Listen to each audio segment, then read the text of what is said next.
unsur yang ketiga, ya. Kemudian unsur yang keempat,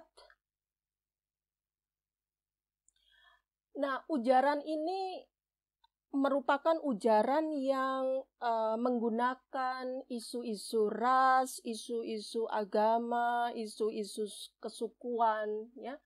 Jadi ada tendensi, ya, atau ujaran ini ada basis, ya, ada basis kebenciannya.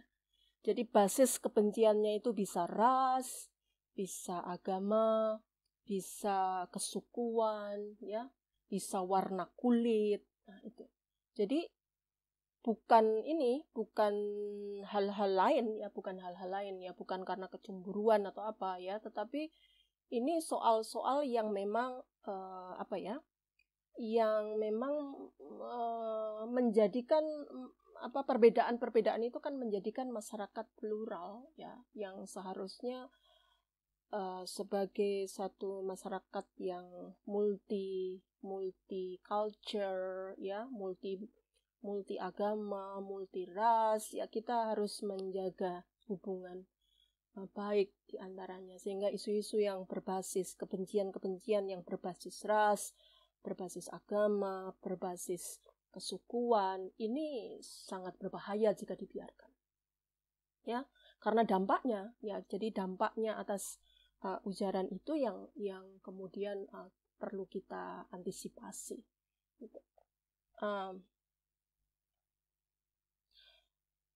Lalu yang kelima, ya, ujaran ini bersifat mengadvokasi. Mengadvokasi itu artinya, ya, ada anjuran, ya, secara tidak langsung maupun langsung, ya, anjuran, karena itu tadi the capacity of the speaker, jadi kedudukan si pembicara ini sebagai pemimpin, maka mau tidak mau atau secara tidak langsung itu akhirnya mengadvokasi pengikutnya untuk meyakini bahwa apa yang disampaikan itu benar adanya, seperti itu, padahal itu hanyalah merupakan satu kebencian misalnya. Nah, ini yang berbahaya adalah ketika ujaran itu kemudian ditafsir oleh pengikutnya sebagai satu bentuk anjuran. Anjuran untuk apa? Anjuran bisa untuk membenci orang tersebut atau kelompok tersebut, atau untuk menyerang orang tersebut atau kelompok tersebut, ya. Jadi kita sudah sangat paham lah, ya, dengan beberapa kejadian, ya, di mana ketika kita mengatakan satu kelompok itu A atau B atau C, maka pengikutnya itu bisa menganggap itu sebagai sebuah dasar legitimasi untuk melakukan kekerasan-kekerasan. Bisa dengan, ya, kekerasan fisik atau membakar rumah dari orang yang dianggap tadi itu, ya, apakah itu dianggap menghina, apakah itu dianggap macam-macam lah, dianggap sesat, apakah itu dianggap ya itu sesuai dengan tadi itu terbelakang misalnya itu, ya. Nah, ini kan pengikutnya bisa saja kemudian terprovokasi, ya, kemudian melakukan serangan yang mungkin jauh di luar apa yang dibayangkan oleh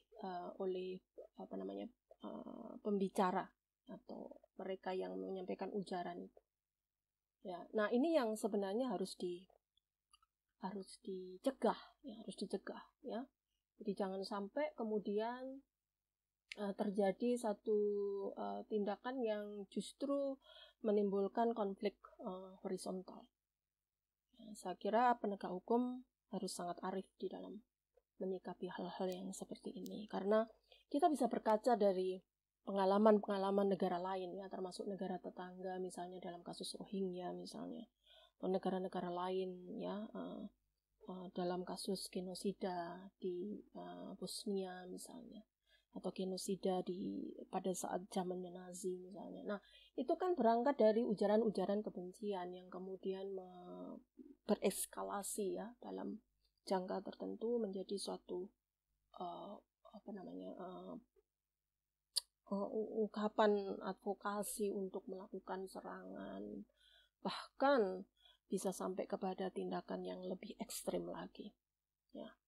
Nah ini yang harus kita lihat ya secara detail ya. Kemudian jadi efek dari ujaran itu seperti apa misalnya ya. Kemudian yang ciri atau unsur yang berikutnya adalah ini bahwa target yang dituju oleh ujaran ini adalah mereka yang memang memiliki perbedaan, baik itu dari sisi ras ya, kemudian apakah itu dari sisi warna kulit, dari sisi agama ya, dari sisi suku ya. Jadi targetnya itu jelas ya, dan tidak peduli apakah itu ditujukan kepada satu orang atau banyak orang ya, tetapi ketika satu orang saja, di mana target itu juga merupakan orang yang istilahnya ya penting di dalam satu masyarakat ya, artinya dia juga seorang pemimpin misalnya seperti itu yang memiliki banyak pengikut, maka sebenarnya satu orang target itu sudah cukup sebenarnya untuk merupakan serangan juga bagi yang lain ya. Apalagi kalau kita berbicara ras itu kan tidak mencerminkan hanya satu orang. Kalau kita berbicara ras itu ya pasti kita berbicara ras dalam konteks yang lebih luas lagi ya. Karena yang punya ras itu kan tidak hanya satu orang, itu bisa banyak sekali jumlahnya ya. Di mana target ini biasanya adalah kelompok minoritas ya.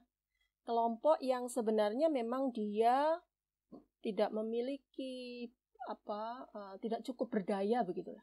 Dia telah lama mengalami bentuk-bentuk diskriminasi. Ya, sehingga artinya konsep hukum ujaran kebencian ini memang ditujukan untuk melindungi kelompok-kelompok minoritas yang tidak memiliki relasi kekuasaan yang kuat, bahkan tidak memiliki kekuasaan sama sekali.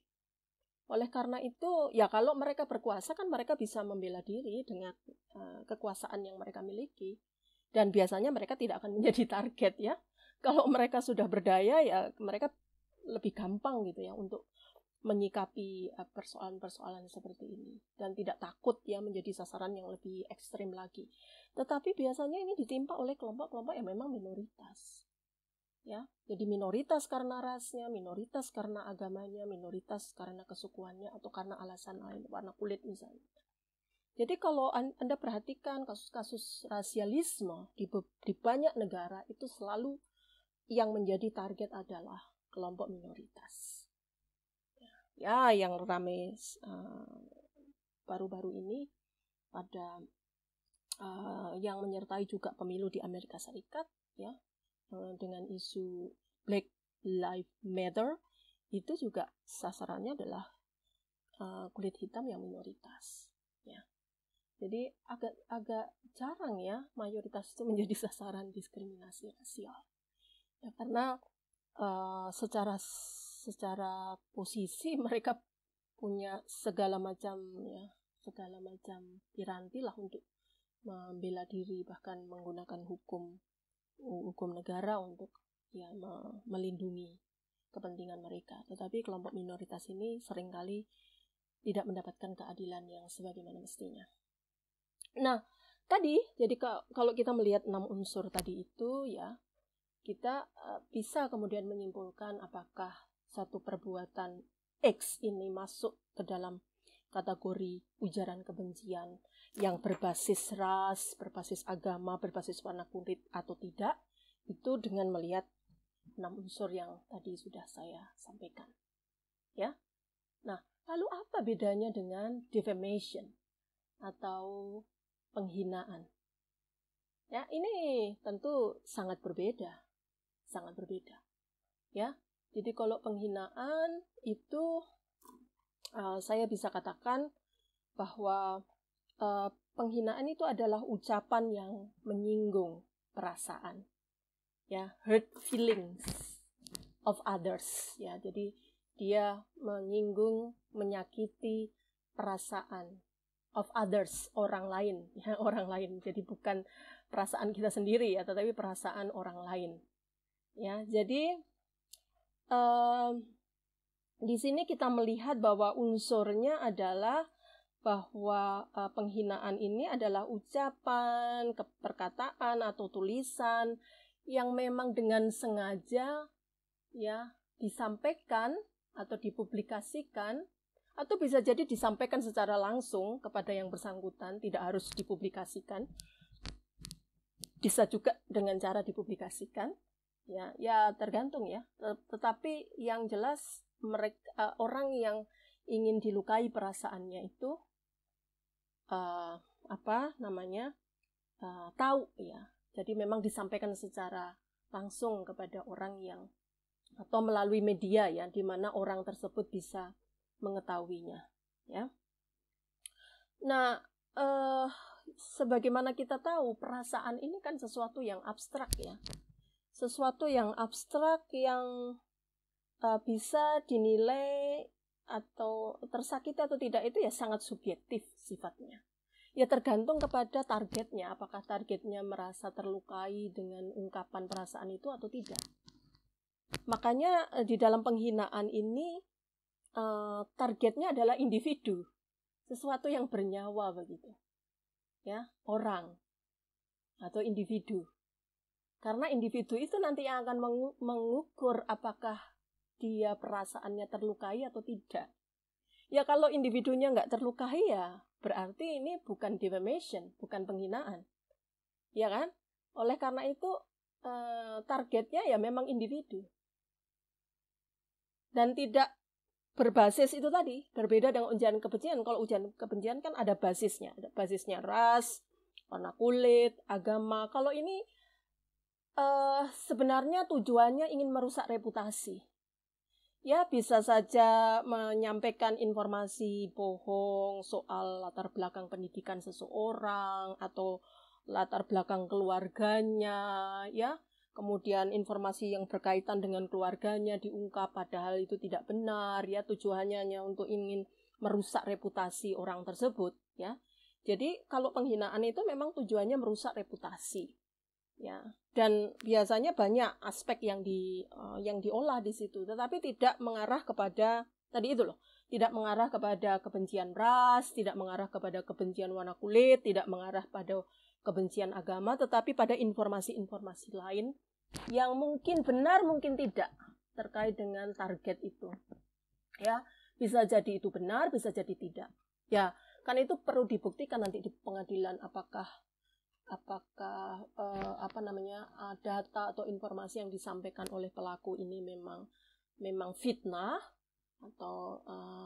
atau bohong begitu, ya, hanya sekedar ingin merusak reputasi seseorang tersebut, ataukah data yang disampaikan ini adalah data yang benar, ya. Sehingga sebenarnya nanti akan berbeda antara penghinaan dan kritik, ya. Jadi kalau datanya nggak benar, itu ya penghinaan. Dan yang merasa terhina yang seharusnya melakukan proses pelaporan, ya. Kemudian karena apa? Biasanya penghinaan ini tujuannya kan merusak reputasi. Akibatnya adalah, ya, akibat dari tindakan penghinaan ini, ya reputasinya rusak, atau seseorang tersebut ya menderita kerugian, apakah itu kerugian material ataukah imaterial. Imaterial misalnya dia malu dengan teman-temannya, dia menjadi minder, dia menjadi tidak memiliki teman dan sebagainya. Atau material, dia tidak bisa diterima pekerjaan, ya karena informasi yang disampaikan tadi itu, ya. Untuk merusak reputasi tadi itu, sehingga kemudian dia dipecat dari pekerjaannya, ya. Atau dia misalnya tertutup, ya, kesempatannya untuk mencari pekerjaan di institusi-institusi pemerintahan misalnya, ya. Jadi karena ada penghinaan yang sengaja dilakukan. Nah, oleh karena itu, penghinaan ini ya biasanya kalau di negara-negara demokrasi ya itu ada yang target ya, merasa dihina, mengajukan suatu gugatan, dan gugatannya bisa keperdataan ya biasanya ya. Jadi bukan dibawa ke ranah pidana. Nah, ini kan soal perselisihan warga negara ya. Jadi negara tidak terlibat dalam hal ini. Ya, jadi negara kalau bisa ya tidak ikut campur lah urusan pribadi-pribadi ini. Oleh karena itu ya biasanya ini masuk di dalam ranah hukum sipil ya, atau hukum perdata, hukum privat seperti itu. Sehingga kerugian material dan imaterial tadi itu biasanya tuntutannya dalam bentuk ganti rugi. Karena kan sebenarnya mengalami kerugian kan ya individu itu. Sehingga kalau dia menuntut ganti rugi ya uang itu akan diberikan kepada yang merasa dirugikan baik secara material dan immaterial ya.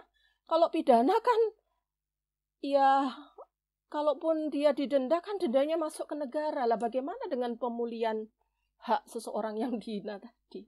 Jadi nggak menyelesaikan masalah hukum pidana dalam soal penghinaan. Dan penghinaan itu tidak ditujukan untuk ya sekali lagi bahwa penghinaan biasanya ditujukan kepada individu, orang ya yang punya perasaan, tidak kepada sesuatu yang abstrak ya, misalnya simbol-simbol ya, kemudian sistem sosial misalnya atau sistem agama, tidak, karena kan simbol-simbol itu tidak memiliki perasaan. Bagaimana dia menganggap dirinya dihina padahal dia itu bukan benda hidup. Nah ini yang biasanya defamation law, anti-defamation law ini biasanya digunakan atau banyak digunakan di negara-negara yang masih bersifat otoriter.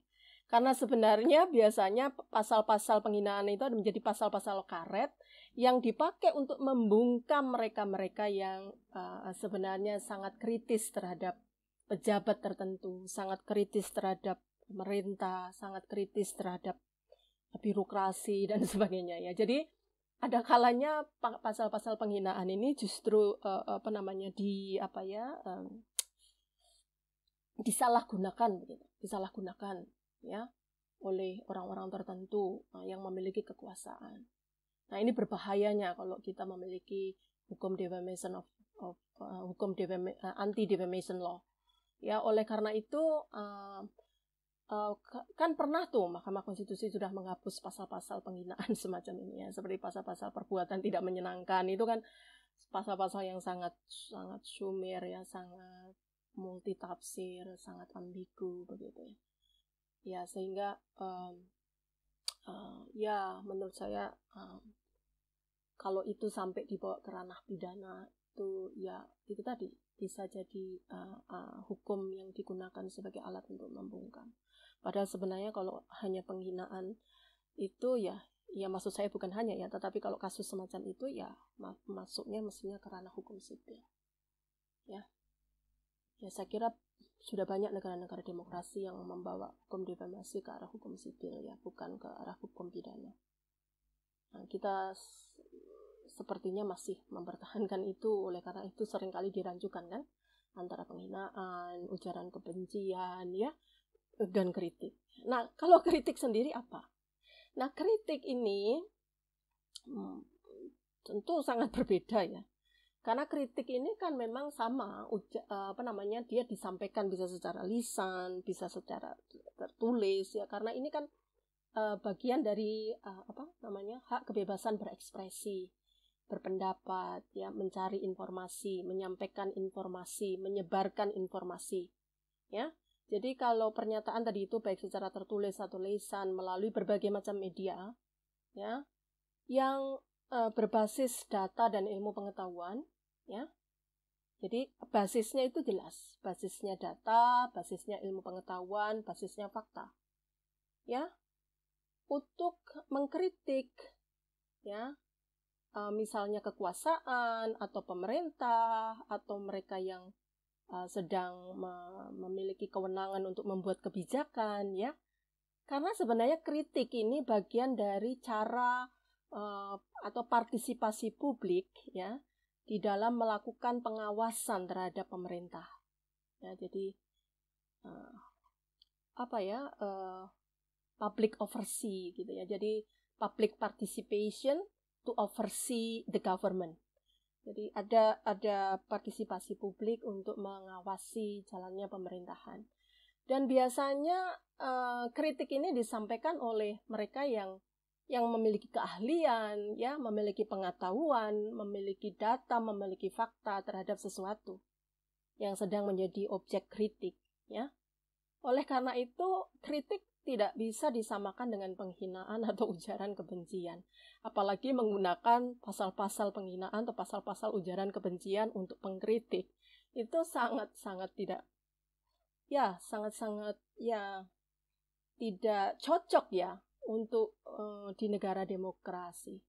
Ya, hanya cocok itu di negara-negara otoriter. Ya, bagaimana mungkin pemerintah ini tidak ada yang mengawasi gitu. Apalagi ketika lembaga pengawasnya tidak bekerja terlalu optimal. Ya, dan publik ini siapa yang akan membela gitu kalau tidak para ilmuwan, tidak akademisi yang masih berpikir jernih gitu ya.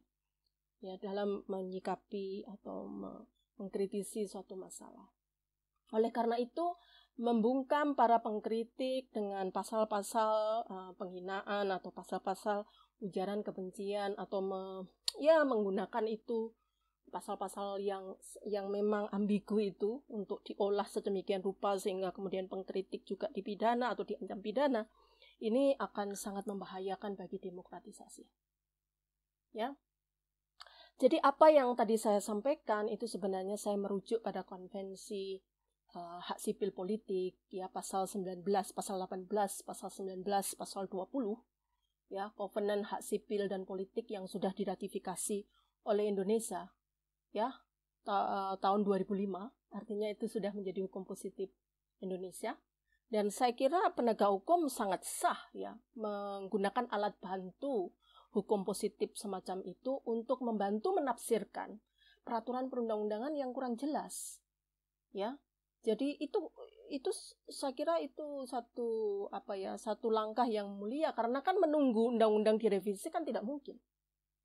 Tidak mungkin padahal peraturan perundang-undangannya sudah ada yang bisa menjadi alat bantu untuk melakukan tafsir atau untuk menginterpretasi ketidakjelasan di dalam undang-undang yang lain gitu ya. Sehingga langkah yang dilakukan oleh penegak hukum itu adalah langkah yang tepat sesuai dengan the rule of law ya yang kita junjung, yang itu sangat diakui di pasal 1 ayat 3 Undang-Undang Dasar 1945 ya. Sehingga tidak hanya berdasarkan subjektivitas penegak hukum. Ya. Oleh karena itu menurut saya di dalam menyikapi ya tidak hanya kasus yang hari-hari ini sedang sangat ramai di media massa ya, saya kira penting untuk ditelaah secara cermat ya. Benar bahwa kita perlu menegakkan hukum ya, mencegah satu konflik horizontal yang lebih besar kalau memang itu masuk ke dalam ranah ujaran kebencian ya, karena ujaran kebencian ini merupakan cikal bakal dari genosida. Oleh karena itu kita mesti hati-hati ya menggunakan media massa ya untuk ya mendiskreditkan orang lain atau kelompok orang lain berbasis suku, agama, ras dan seterusnya ya. Nah, itu yang pertama. Kemudian yang kedua kalau satu tindakan yang tidak ada basis ras, kesukuan, kemudian agama dan sebagainya tadi itu, maka kalau memang itu ditujukan kepada orang tertentu ya yang maksudnya untuk merusak reputasi ya memang itu harus dibuktikan ke pengadilan ya, dan tentunya memasukkan itu sebagai suatu tindak pidana ya saya kira terlalu berlebihan begitu ya, dan tidak efektif sebenarnya. Dan yang ketiga Yang ketiga adalah ya sebaiknya pemerintah tidak anti kritik. Apalagi kritik disampaikan oleh mereka yang memiliki kapasitas keilmuan untuk menyampaikan kritik berbasis ilmu pengetahuan dan data yang jelas, maka ya tidak perlulah baper gitu ya, atau menangkap pengkritik dengan pasal-pasal penghinaan atau pasal-pasal ujaran kebencian. Nah, saya kira itu ya yang bisa saya sampaikan di pagi hari ini. Semoga bermanfaat bagi semuanya. Terima kasih. Sampai ketemu lagi di topik berikutnya. Salam waras.